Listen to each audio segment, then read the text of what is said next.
Hello, my name is Bradley Duncan, and I'm a building inspector for the state of Colorado under the Colorado Division of Fire Prevention and Control. And today I'd just like to talk about our department and a little bit about codes for Building Safety Month. So for those who don't know, Building Safety Month is May. And so that's why we're kind of getting into all this. And when we look at it first, I want to talk about the process. The process first starts with our plan review. Architectural drawings are submitted, and then they're reviewed for code compliance, stamped and then approved, and then sent back to the field. Obviously, if there's any issues with the code compliance, they didn't submit revisions and items like that. Once they do reach the site, it is our job as inspectors to go out and review construction to confirm that buildings are following these approved plans. But what I think is most important is to educate and interpret these various codes for the builders to just help everything run a little bit more smoothly and to make sure we answer any questions that they may have. Finally, the objective is really to help facilitate code compliant construction. So currently we're on the 2015 code cycle, and when we're looking at codes, it's kind of important to know that they are first put into place to save occupants and firefighters. Then we have to think about how they are constantly evolving. So every new code cycle comes out every 3 years. So right now we're on 2015, but currently there's a 2018 open, and then there's going to be a 2021, and so on and so forth.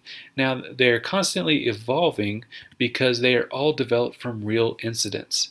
These incidents are caused or what causes the code to evolve. Most incidents have been found to be preventable, and that means that code needs to update to make sure that we can actually prevent those items.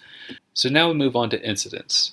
Now the most famous incident is probably the Great Chicago Fire of 1871. Now this is probably most famous because of the lore behind it of a cow kicking over a lantern and then burning down the whole city. This was a horrible fire that resulted in many casualties, but really, why we look at it is because it helped usher in a lot of codes and standards as a necessity. But I also want to mention the Peshtigo fire. That happened on the same exact day and is a lot less known to the common person, but actually had about 5 times the amount of casualties. But the reason that is so important to mention is because it was a wildfire. And as we know, with the changing environment and climate, we have higher risks of wildfires. And we all know that wildfires are natural, but we have built homes within these areas that naturally have wildfires. So now we need to use codes and standards to help prevent the loss of your home and buildings.